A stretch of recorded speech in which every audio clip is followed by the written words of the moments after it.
Hello and welcome back to my RC channel. I am MenceRC and today I'm going to be showing you a new antenna that I've been using. This is the Menace PicoPatch 5.8 GHz polarized antenna. So it's available in both left hand and right hand polarization, and the connector is SMA. I've actually been using this antenna for a couple of weeks now, so any footage that you have seen on the channel from my Mode 2 Ghost was used with this antenna.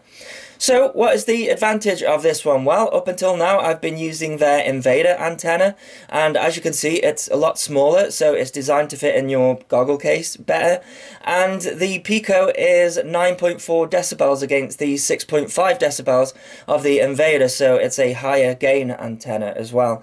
And of course, going up in gain does narrow the field of view of its directional range, but I love what Greg from Menace has done with his diagram here.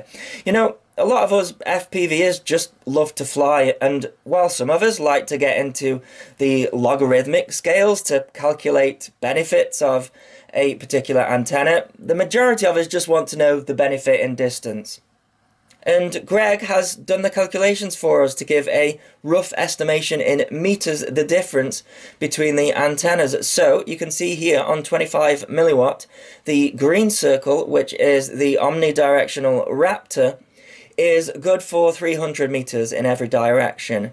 And then we have the Invader, which does have a slightly wider field of view against the Pico, but you can see that as the distance gets further, the field of view closes off and the Pico stretches it much further.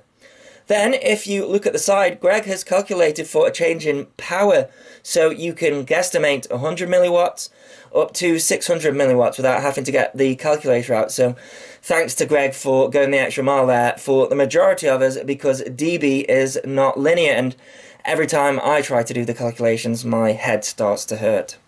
So you might be wondering, well, if an Omni antenna is good for 300 meters and I don't fly further away than 300 meters, then what is the point? And the answer is, of course, your copter is always on the move, and in some cases, whether it's going behind an object or maybe the antenna is just being blocked by the copter itself, then that is when the patch antenna kicks in. And from my experience, even flying fairly close to myself, I get much less breakup, and I actually struggle to run without this setup. And I should say, of course, this is all in conjunction with the Furious FPV True Diversity system, and I run mine alongside a Aomway Cloverleaf antenna.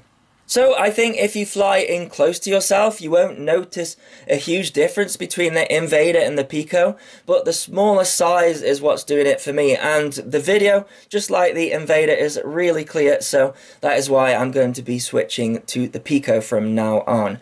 And while I'm here, if the copter's got a linear antenna, then I can't be doing without my Bandicoot patch antenna, which is designed to work in conjunction with a polarized antenna on the receiver side for lazy people like me, and nothing else has come close to working as well as this setup either.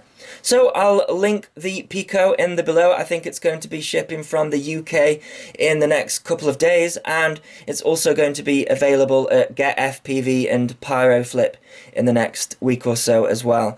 And as always, thanks so much for watching. Please continue to subscribe. Cheers.